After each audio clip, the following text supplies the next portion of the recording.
Woanoi de kion. Iagosemen son.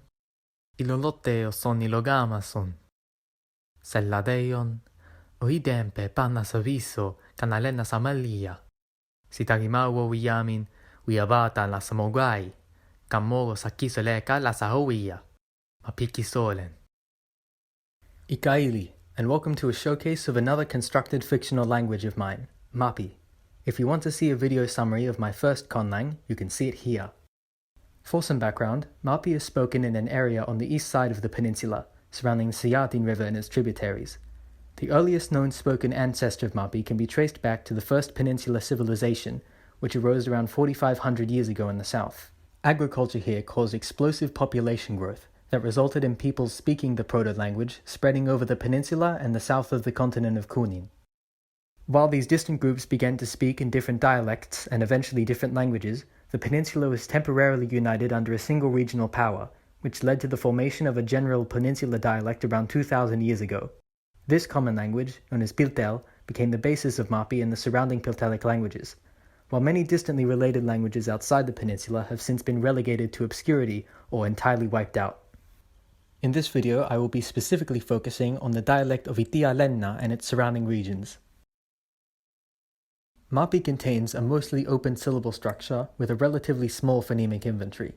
It has about 16 consonants, and those consonants are m, n, p, t, k, p, qu, b, d, g, w, g, s, w, l, y. This is about as simple a chart as you can make for the consonants. A more accurate chart would include the various allophones that many consonants have, and some exceptional consonantal phonemes that will be explained shortly. These sounds are written in the Roman alphabet like this. Also, while it's more common in some than others, all of these consonants can be geminated at the beginning of a syllable, in which case they are romanized like so.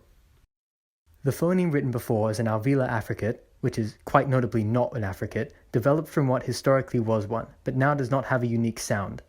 The phoneme is now pronounced as an alveolar stop when it begins a word and a geminated fricative when it does not, so the word ton changes to son in sason. While the coda nasal, while always written with an N, always follows the place of articulation of any following consonant. The vowels of Mapi are I, E, O, and A. It's important to note that while is more often than not just an allophone of it is treated as a separate sound here due to the many words it appears in unpredictably.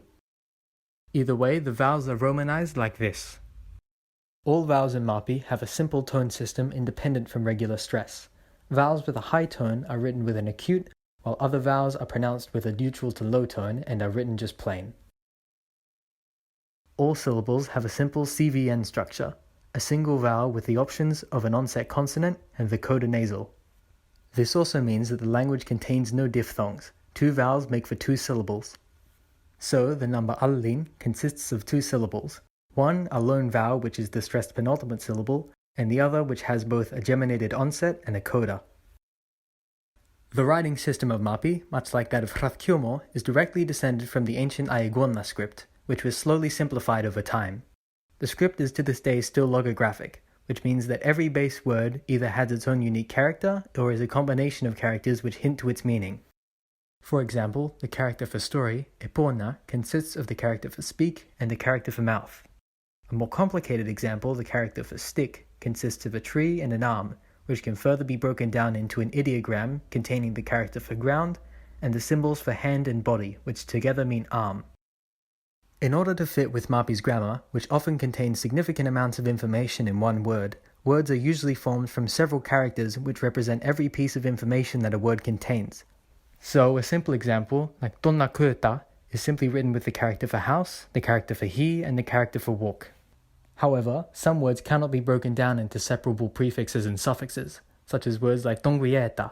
There are a number of scribal strategies to express these words, such as using diacritics to hint to a high tone or adding infix subjects into the verb symbol. While almost all native words can be written using these logographic characters, foreign loan words and names must be written using characters that represent their pronunciation using existing Mapi characters. There are few rules that surround what characters are used, other than that each character must contain a syllable used in that position. As a result of this system's flexibility, orthodox spellings are a rare sight. Writing is typically made and copied by hand onto sheets of bark paper known as kapabalin, which are stacked and combined into folding codices. The Mapi language has also seen limited use of fired clay tablets originating from the warmer Ligov region up north, which can be used to mass-produce texts by pressing pre-made wood prints into the clay. Since the period of the Common Piltelic language, the Mapi branch has evolved to become highly synthetic. It contains many mixed marking systems and is mostly head-final with a subject-object-verb word order. As a result of its grammar, many sentences, such as ittimellevo in diode, can be inflected entirely in one verb. Nouns in Mapi can take a number of forms depending on grammatical gender, case endings, and possessive affixing. All nouns are classified into a default of either masculine or feminine, in which femininity is marked by a high tone on the root word's last syllable. Nouns can have one of 5 case endings to show their role in a sentence: nominative, accusative, dative, locative, and genitive. Nouns with the nominative suffix added to the root are treated as their default form. The exact forms that these suffixes take can depend on gender and the ending of the root word. Nominative and accusative mark the subject and object of a sentence, dative marks a beneficiary, and locative marks an adverbial location, while the genitive case is currently only used for creating some adverbs, such as mellepe, rather than showing possession. Because case shows a noun's role, when multiple nouns fill the same role in a sentence, it is typical to simply list multiple nouns in the same case, rather than using a word like and. Nouns regularly agglutinate when describing one another, in which all the nouns preceding the final one agree with the gender of the final noun by gaining or losing a high tone.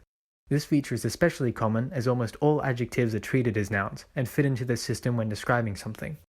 Phrases of possession have become a head marking system, in which a prefix depending on person and plurality is added to the possessed noun. So, in a phrase with a possessor and a possessed thing, the thing takes a marker. Verbs in Mapi can include and inflect for a wide variety of information, including, but not limited to, the tense, agreement with both the sentence's subject and object, noun incorporation, and various kinds of moods. While true pronouns do exist in Mapi, in regular speech they are expressed almost exclusively through agreement with the verb. Verbs take prefixes which can communicate the person, gender, and plurality of both the subject and object. In this system, when a subject and/or object aren't added, the verb is assumed to take a first-person subject and a third-person object. So, a word like guio on its own will be interpreted as I or we want it or some other third person. Because a verb with no subject marking is assumed to be done by a first person, if a third-person subject is mentioned with no marking, it is assumed to be a part of a we, which includes the speaker. Also, as verb agreement accounts for plurality when most nouns don't, the difference between phrases like there is a tower and there are towers is only communicated through the verb. Noun incorporation is a pervasive feature that can optionally be added to almost any sentence. How noun incorporation works is dependent on whether the verb is transitive. A verb like anse, to function, cannot have a direct object, therefore the subject becomes the incorporated noun. While in a word like doin, to have, the object of the sentence is the one that becomes incorporated. This feature alone is a major contributor to the high level of synthesis that occurs within the language. Mapi is also a zero-copular language, meaning that instead of stating that x is y, you simply state that x y's. There are no words for am, are, or is.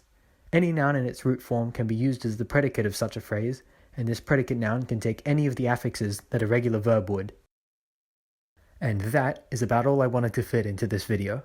I'll probably be making more videos centered around more general world building after this, and hopefully those will take less than half a year to come out. Agisonde.